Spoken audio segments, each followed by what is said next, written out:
Yo, it's good, it's your boy Deadstock Dp, coming to you live with another episode of Beyond Deadstock. And today we in Berkeley, California with Jabari Bird. Yes, sir. What's good, bro? So first off, I want to congratulate this man on graduating college, Cal Berkeley grad. Yes, sir. And secondly, man, you just got drafted to the Boston Celtics, man. How does that feel? How's it feeling? Honestly, man, it's an honor. Can only thank God for that. Really, worked for that my whole life.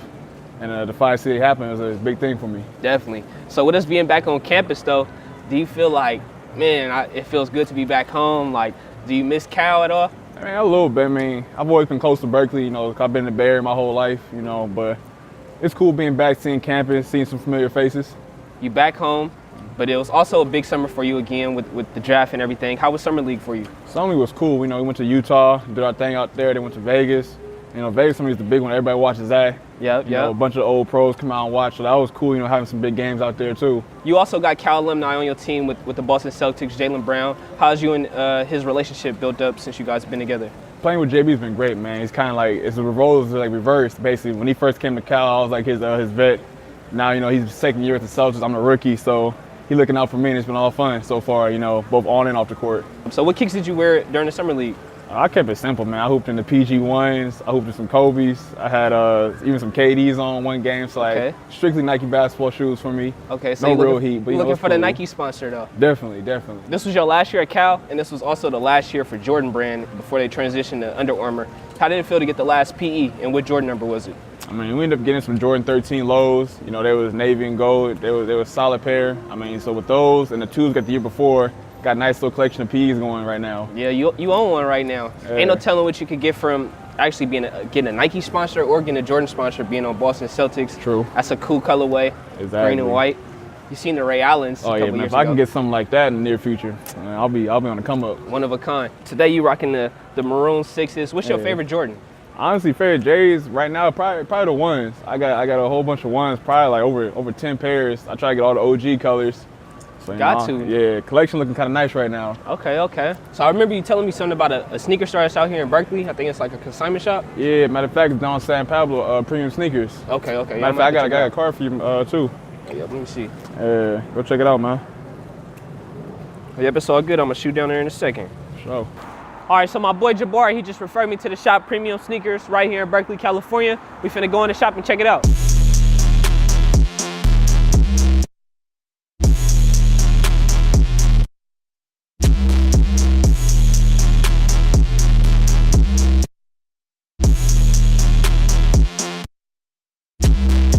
All right, man, so we're here in Berkeley, California with the owner of Premium Sneakers, Brandon. What's going on, bro? What's up, bro? How you doing? How you doing? Pretty good. So Berkeley is a significant area to the Bay Area. What made you want to open up a shop here, and how did Premium Sneakers come about? Well, I mean, to open up here was like a really big thing for me because it's very diverse in the areas. Anything that's closer to that bridge is always going to be great for business. But not only that, they'll be able to bring a lot of customers that are from San Francisco or from that area in general, a little bit closer on this side. So that was the main reason why I decided to open up in this area. Okay. Just the area is always known for being really cultural. A lot of people that are diverse, you would say, in here. And with sneakers, you got to have that. And then for Premium Sneakers, how I opened that up, I mean, honestly, that was like a long time coming. That's always been like 6 years in the making. I just never really made the leap to actually do it. But, sometimes in life, you got to be able to take a lot of jumps and just be able to do it. And made the jump. Now I'm actually here. So it's definitely a dream come true. But more importantly, though, it's something I can give back to the community. You have a lot of diversity in here as far as sneakers. You got the Nikes, the Adidas. Yep. What are some of your top sellers in the store? Honestly, it's going to be between the Jordans and Adidas. At one point, Adidas was, the top seller, you would say, but Jordans are coming back. Those are going to be your two top ones. I mean, whether if it's Ultra Boost, whether if it's going to be the NMDs, or even just the classic retro Jordans, or even collabs, those are always going to be the ones that are always going to sell a lot inside the store. So. Also, I see that you have Supreme. You got a couple Babe pieces. Yeah. What is it taking for you to get those? Honestly, how I always try to do it inside the store is I always try to get things that are just not in season. So things that are a lot older. Gotcha. I mean, because I know for a fact you can get some of the newer ones that are out right now, but I like to get some of those vintage pieces. So I do have a couple of them I just picked up just recently too when it comes to Bape, but that's usually what I try to go with. But in this particular area, Supreme reigns supreme around here. I mean, Bape definitely sells a whole lot, but I try to keep it, low key.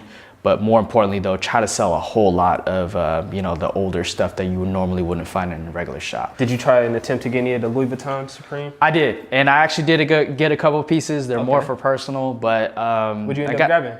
I ended up getting a hoodie and then getting a wallet. So those are the only things that I really wanted. But you know, at the end of the day, there'll be more. There'll be more to come through here. I just got a heads up, got a phone call. We'll see exactly if it follows through. But then again, those are what I got. Also, I wanted to ask, like, what was your business strategies as far as setting yourself apart from other shops here in the Bay Area? Well, I mean, pretty much when you go to a lot of different shops, you know, the biggest thing that you're gonna see is, you know, is inventory. Inventory is always gonna be, you know, the number one. Because honestly, shoes, if you don't talk to anybody, they still sell itself. But I try to keep it really diverse. As a sneakerhead for over 25 plus years, you know, it sounds funny to say it like that at the age that I'm at, but I've always been into it since I was a young kid. You know, I've always had a fascination of like sneakers. So, I mean, that's why I do carry like, you know, Reeboks for an example, the Ep.6 collaborations, even like the New Balances, and obviously, you know, the Jordans and the Nike classics like the Air Max and stuff. So I really try to have a lot of love for it. So you kind of get my personality inside here. But not only that though, I mean, I try to promote, you know, when it comes to it, I mean, I'm a sneakerhead first and as well as it comes to business.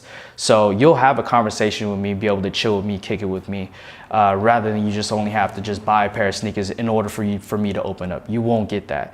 Not only that though, I try to keep it for the community too, where I have kids that hang out all the time in here. You know, they just kicking it, just keeping them off the streets. You know, their parents know that their kids are cool here.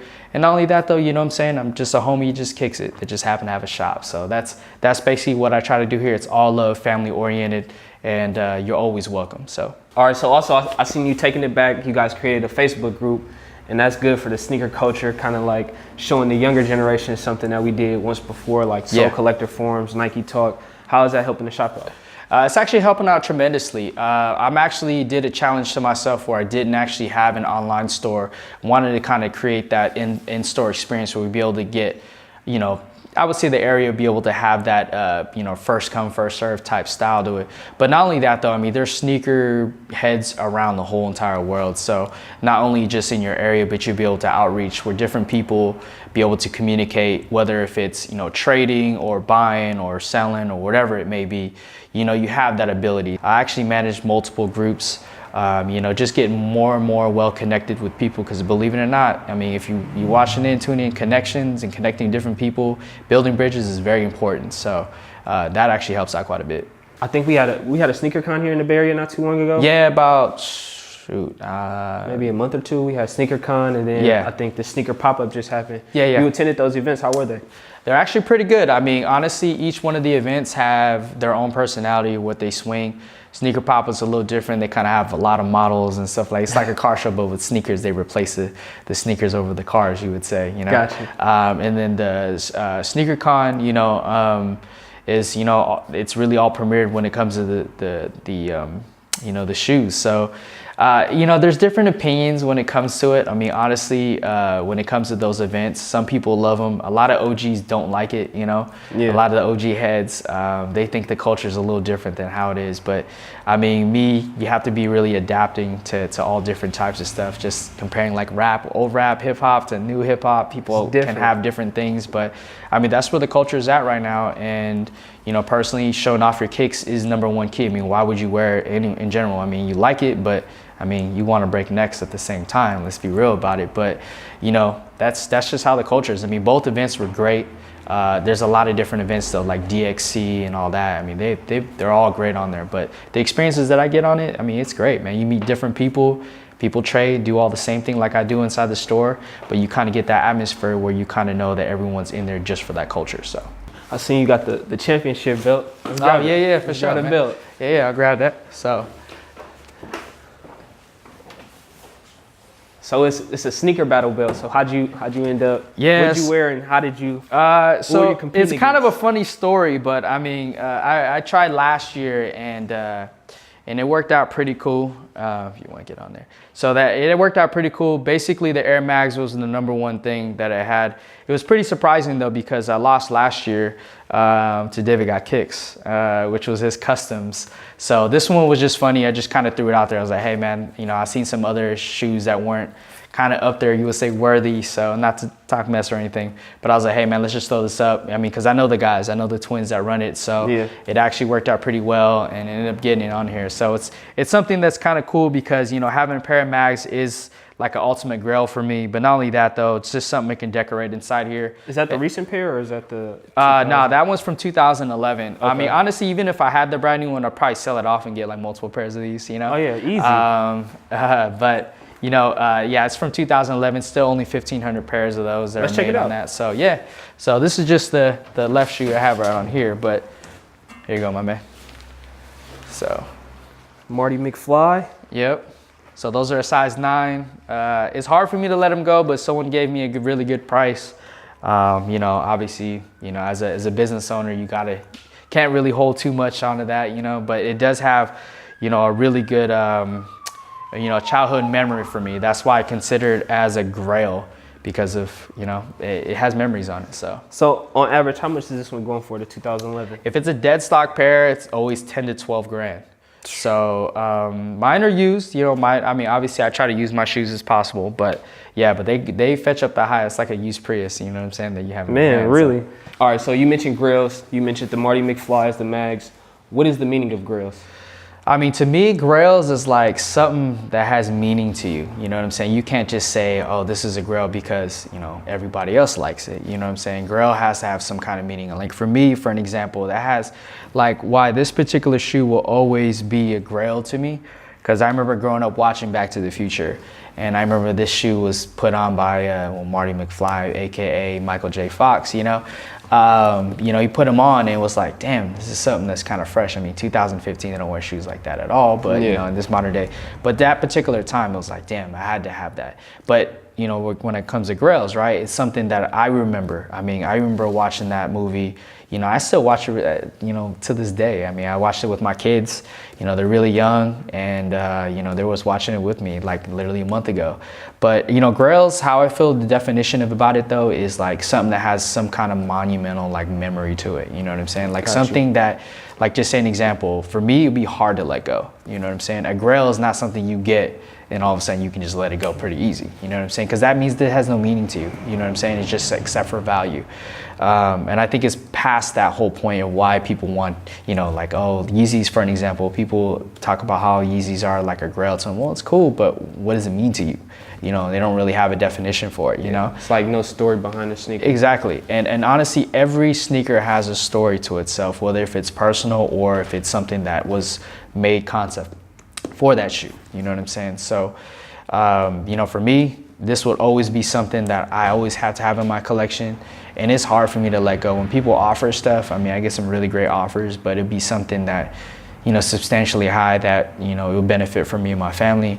But I mean, I don't know, man. I've had offers on it and I haven't let it go. So, but yeah, these are definitely a grail to me. Kind of a funny looking shoe, you would say, if you really look at it. But I mean, then this was futuristic. This was, you know, basically groundbreaking, you would say. So this was it. So. Got you. Well, I appreciate you. Thank you for letting me come through the shop. For sure, man. Gonna catch y'all on the next one.